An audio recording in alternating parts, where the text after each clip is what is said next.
I'm Roger. I'm an addict. First off, what I want to say is almost 2 years ago, I had this vision, right? I remember before I actually got clean, I went to a Saturday night speaker meeting. One of my good friends, Tori, was speaking, right? And I seen how powerful the fellowship was in Portland, right? And then a couple of years later, I moved here, and when I got clean, it was post-pandemic, so meetings were starting to open back up. The fellowship was starting to build back up. And I had this vision, and I got with some other members, and I told them about this vision. And tonight, that vision is true. And this is beautiful. This is what I vision, like Portland and NA coming together and supporting each other. So thank you for being part of my vision.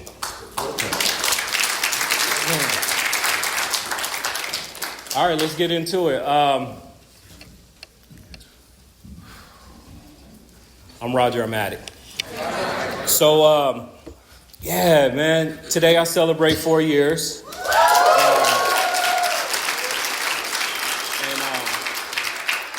And it has absolutely been a journey. And I want to start off. I want to read. I love the Just for Today reading that aligns with my clean date. And I just want to read it.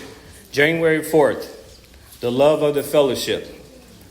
Today, secure in the love of the fellowship, we can finally look at another human being in their eye and be grateful for who we are. Basic text, page 92.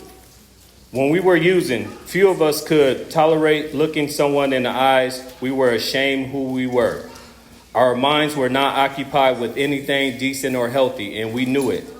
Our time, money, and energy weren't spent building loving relationships, sharing with others, or seeking to better our communities. We were trapped in a spiral of obsession and compulsiveness that went only in one direction, downward. In recovery, our journey down and spiral path has been cut short. But what is there has to turn us around, drawing us back upward into the open spaces of the wide, free world. The love of the fellowship has done this. In the company of other addicts, we knew we would not be rejected. By the example of other addicts, we have shown how to begin talking a positive part in our life around us. When we were unsure which way to turn, when we stumbled, when we had to correct a wrong we'd done, we knew our fellow members were there to encourage us.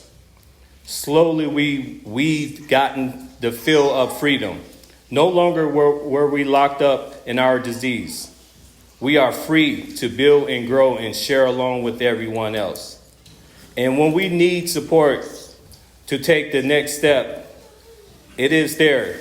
The security we found in the love of the fellowship has made our new lives possible. Just for today, I can look someone in the eyes without shame.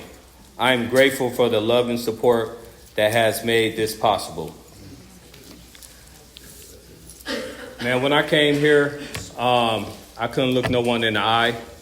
I have lost all disbelief in myself. I wanted to die.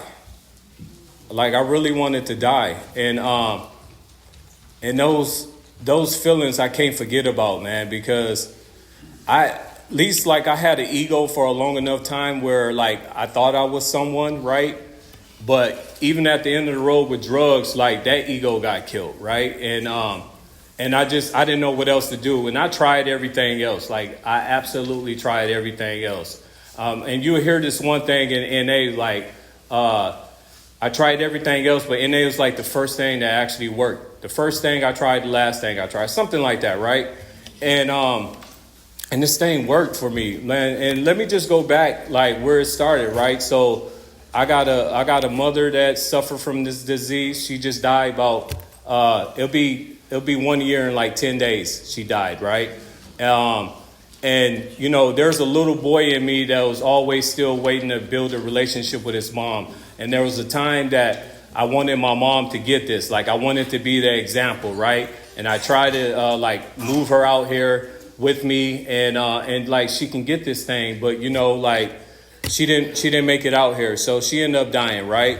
And I just remember young as a child, like I got two older sisters that's like 10 years older than me and 12 years older than me. And like they played my mom, right? And I remember getting teased as a kid, like your sister's your mom, you know what I mean? And like one of my sisters like really like abused me mentally, physically. And she was just taking that out on me because she was so upset that she couldn't be a teenager or like have her life because she had to deal with this little kid, right? So it was taken out on me.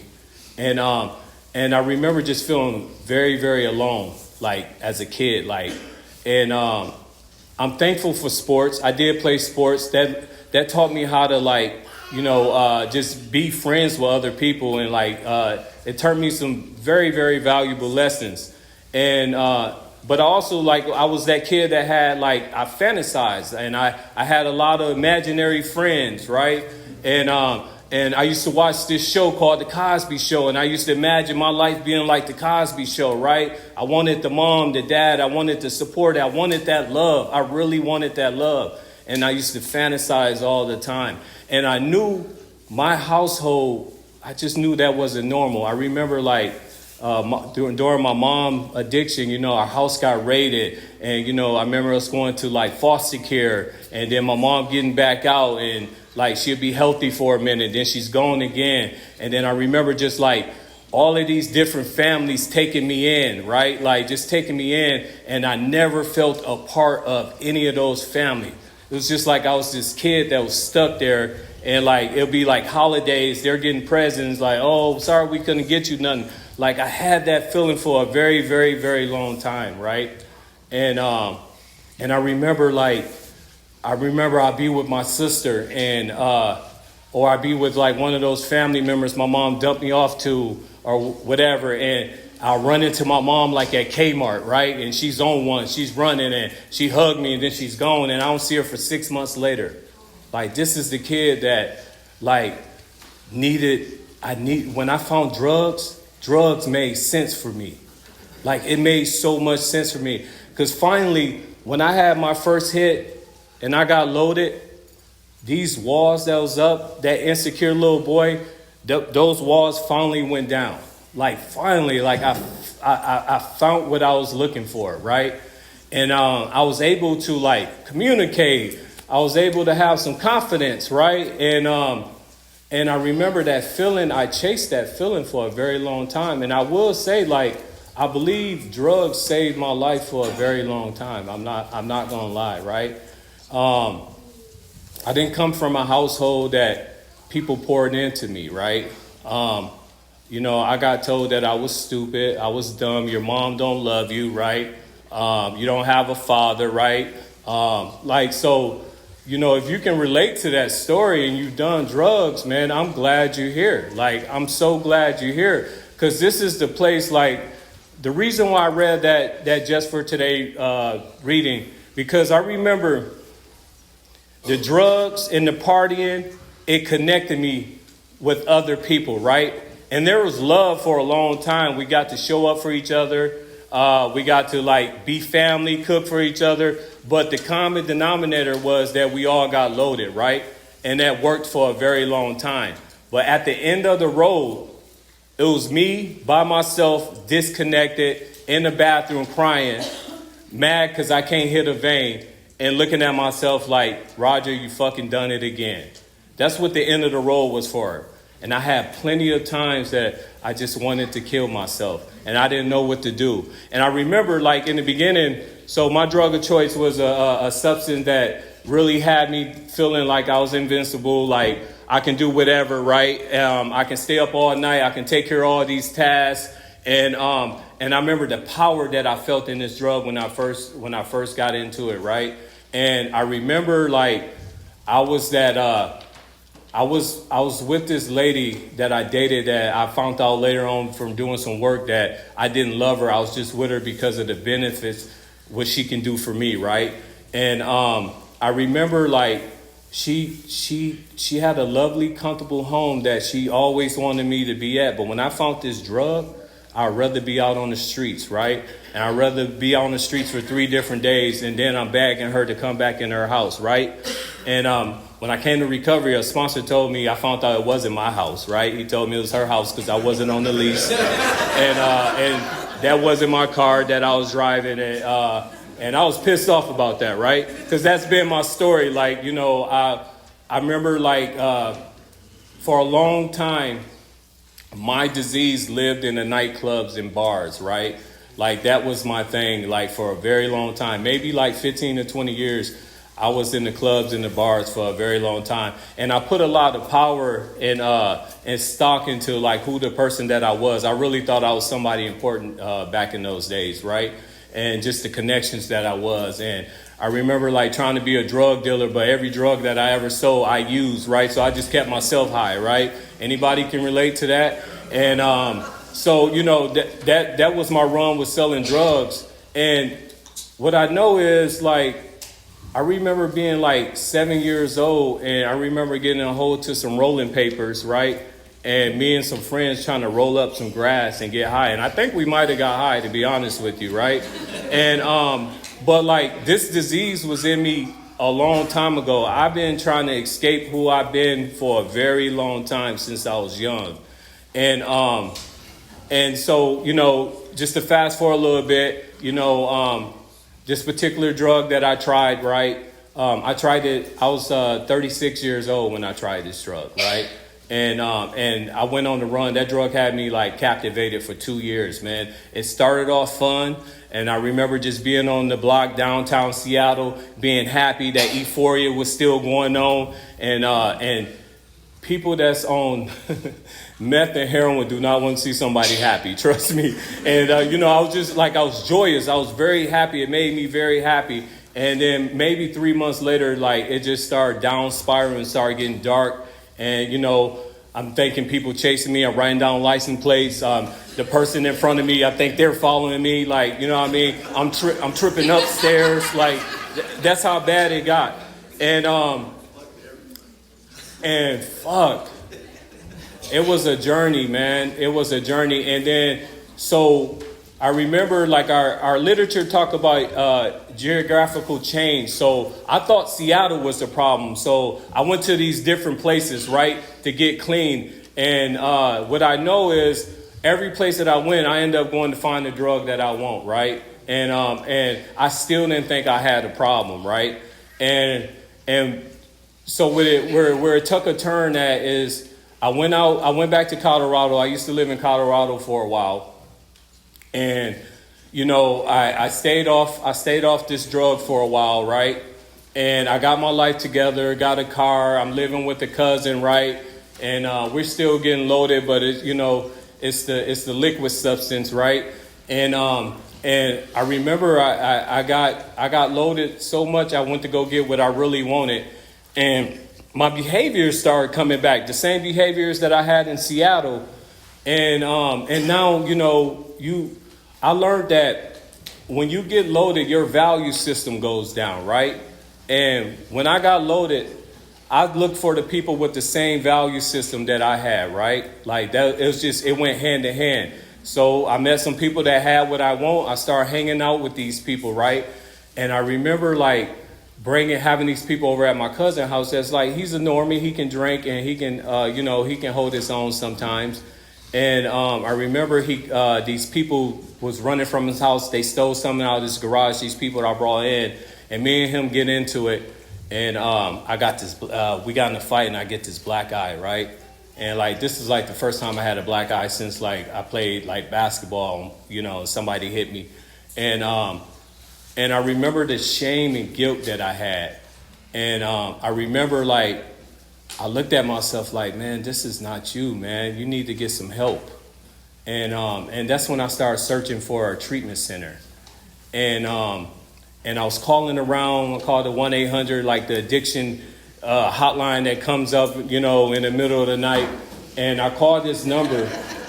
And all the places asked me, did I have insurance? And at the time, I didn't think I had insurance. But what I found out that I was still on Medicaid in Washington State. And I had to get back to the Seattle area so I can check into treatment, right? So, you know, I went back to see.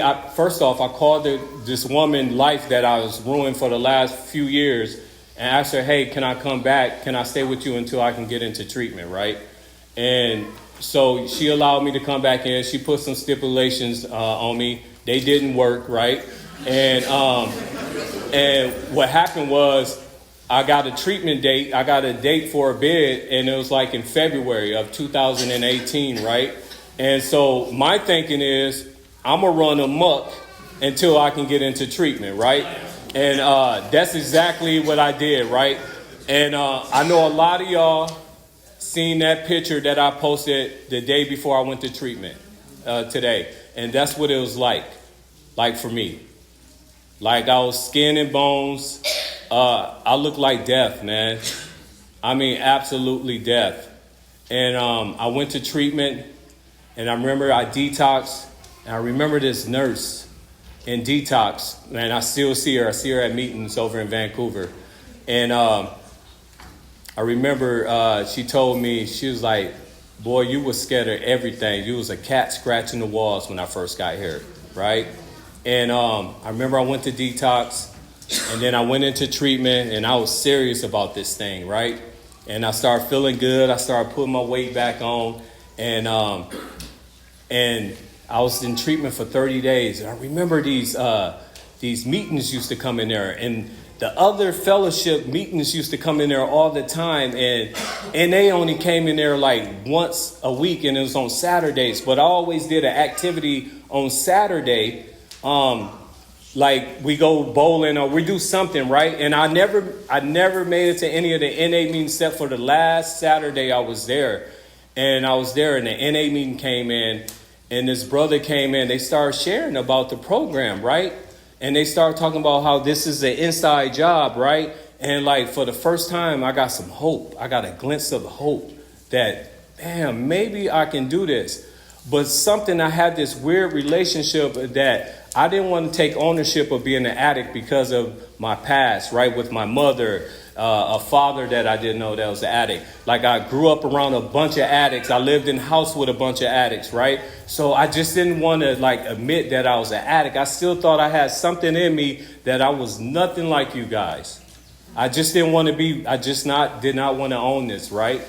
And so I remember I was telling the floor staff, most people that work at treatment centers, they're in recovery, right? And I remember telling them like, look, I'm going to go back to like drinking and smoking. That never did nothing wrong to me. And they was like, we advise against that. You probably want to go 100% abstinence, right?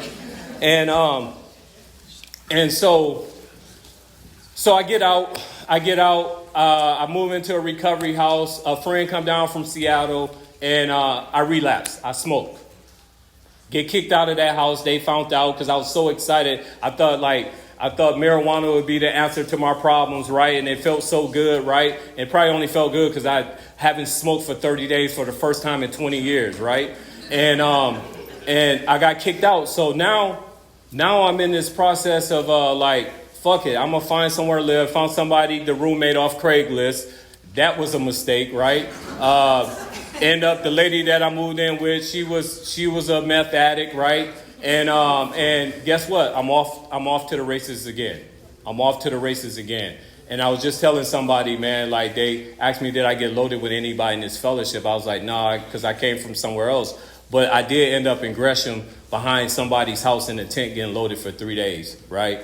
And looked at myself again in that mirror and like, damn, man, Roger, you did it again. This ain't it. So I went to detox, and then I moved in a recovery house. And then 17 days later after I moved in that recovery house, my mom got sick.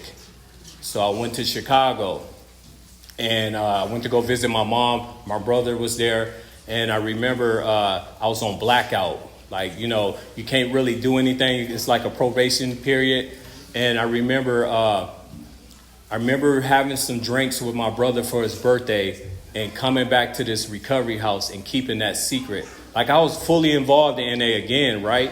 But I'm collecting key tags, and but I don't got the right clean date, right? And that secret that I had stopped me from doing step work because I didn't know how to expose myself. I didn't know how to be like capable of telling the truth yet, right? I just didn't, right? And I thought y'all was going to judge me, man. I thought y'all was going to be mad at me, right? Because I'm really good at covering shit up, man. And I just did this 6-step with my sponsor, and I've been finding out, like, why this dishonesty, like, why is it in me, right? Because I'm scared of punishment, or I'm scared I'm going to disappoint you, or, like, I'm scared that, like, you're going to think different of me, right? And what I found out is, like, honesty is, like, a key for me to keep staying clean around here, right? So, I get like 22 months clean, with the wrong clean date, right? And the pandemic happened. And boom, I didn't have a program to sustain the pandemic. And I went back to using. And I used. And my original clean day is supposed to be January 1st, but I couldn't stop. So it's January 4th, right? And I knew what I had to do. And I made a decision, like, on that 4th, like, all right, let me dig into this thing. Let me do it for real, right? So I came in here. I got the sponsor, right?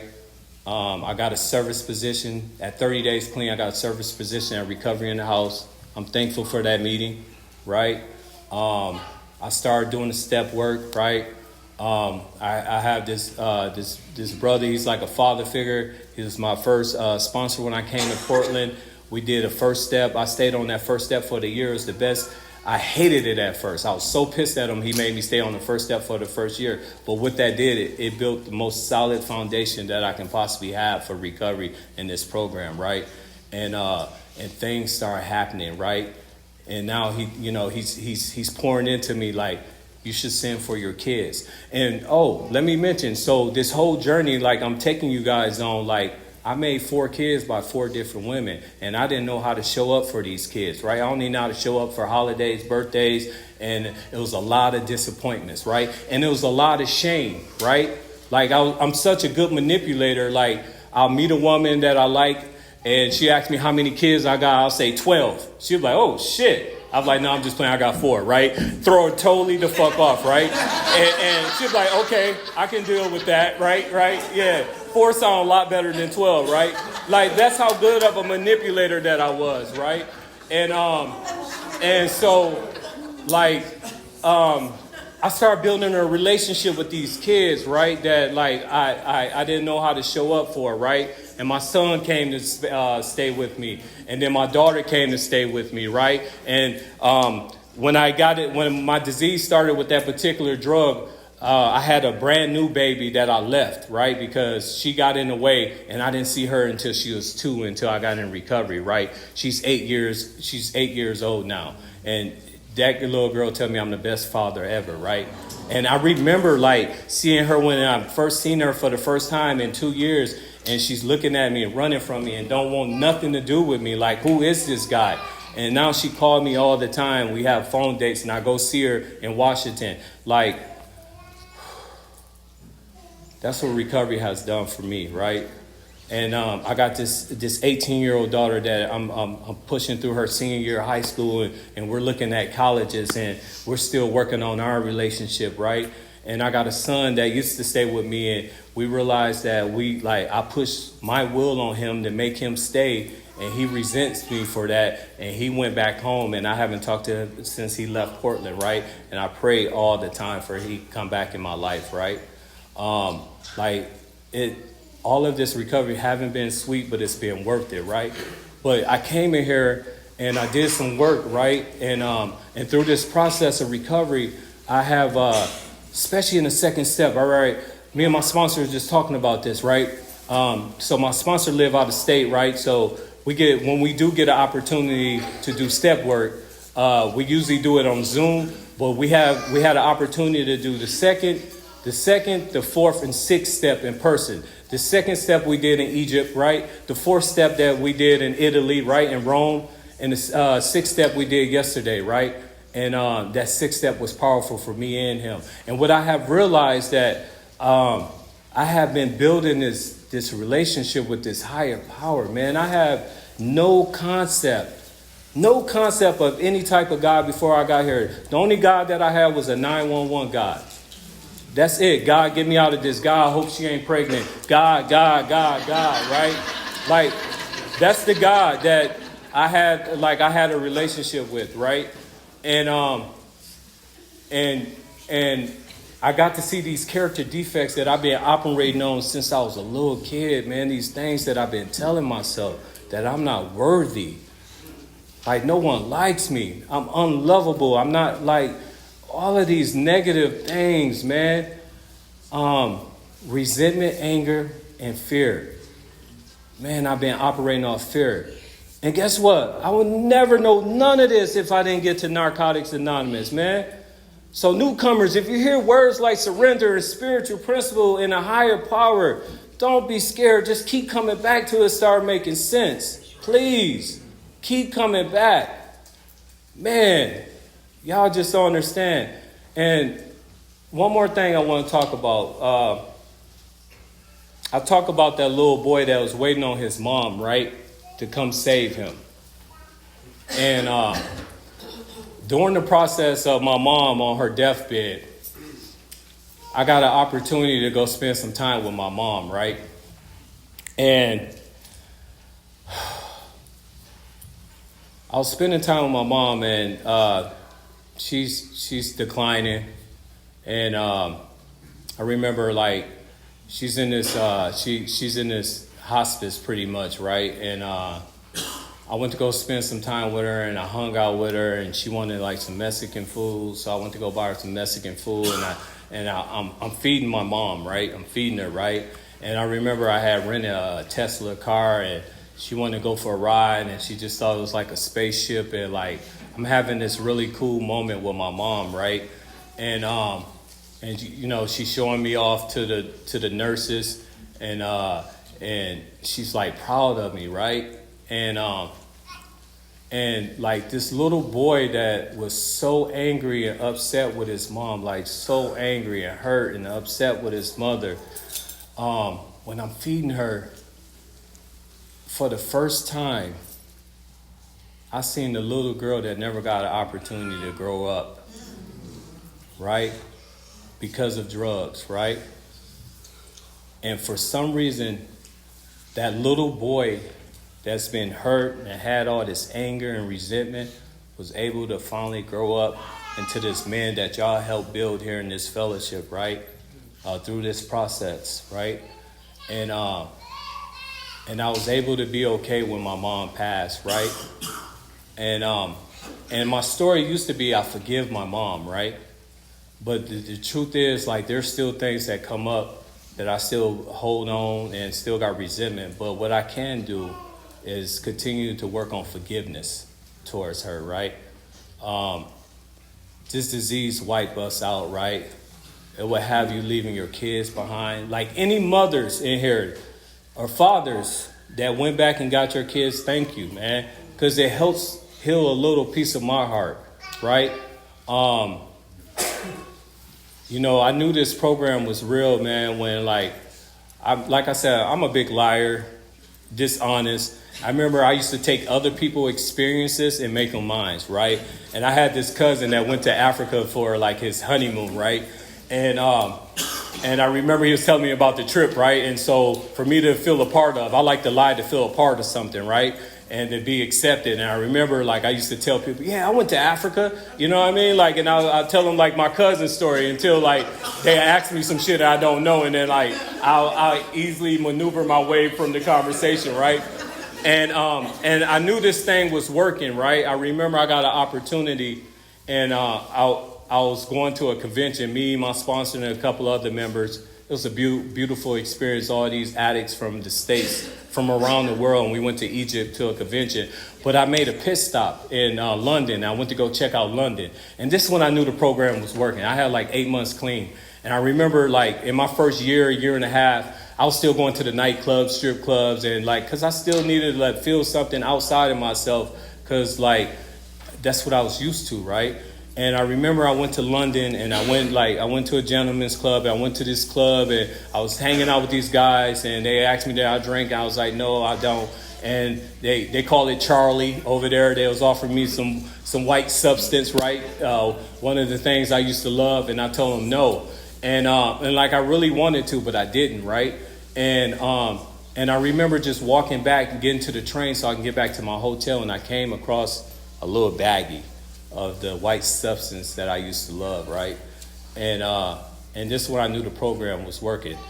I looked at it, and I just kicked it and walked off. And that's big for me, right? Because I could have easily got loaded out there, and no one would never knew, but I knew, right? And you better believe when I was at that hotel room, I was thinking about that bag. I was like, damn, I knew I should have picked it up. But I called some people, they walked me through it, and then I got the chance to fly to Africa. And I remember when my foot touched the soil of Africa, like I knew that like recovery worked. My kids was in my life. I had found a job that I get to help people with the same problems that I had, right? I was able to, like, the place that I'm in, I've been in there for 4 years. Like, I have moved so many different places throughout my life, and I never finished out. At least I always got kicked out, this, that, and the other. This place I've been 4 years. It's the most stable place I've been in my whole life, right? I remember I did a credit report, and it had 32 different addresses I lived at. That's how unstable my life was. I went to 8 elementary schools. 3 different middle schools and 3 different high schools. Like I was always moving. And NA has allowed me to have the most stability life, be okay with the person I look in the mirror, be vulnerable. Vulnerability is one of my strengths around here. And learn how to just be okay with me just for today. This is a day at a time program, and I'm so thankful for that because I'm good at future tripping, and I'm good at looking behind myself and like being pissed off like what I didn't, shoulda, coulda, woulda did, right? And today, like, I don't live like that, man. And today, my life is beautiful, man. I got some beautiful people. I got a great support system. I want to read one thing before I close out. Kim, how I'm doing on time? I'm out of time? Oh, my bad. It's my meeting. No, I'm just playing. All right. All right, so that's ego. We're trying to kill that. All right, so let me, I'm going to finish off with this. More be revealed on page 105. As we become more God relevant and gain more self-respect, we realize we don't need to feel superior or inferior to anyone. Our real value is being ourselves. Our egos, once so large and dominant, now take a backseat because we are in harmony with a loving God.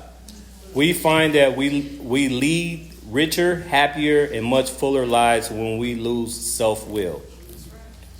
We become able to make wise and loving decisions based on principles and ideas that have real values in our lives. By shaping our thoughts with spiritual ideas, we are free to become who we want to be. What we had feared, we can now overcome through our dependence on a loving God. Faith has replaced our fear and given us freedom from ourselves. Thank you, Narcotics Anonymous. Today, I know myself because of you guys in the 12 steps. I'm Roger, I'm Addict.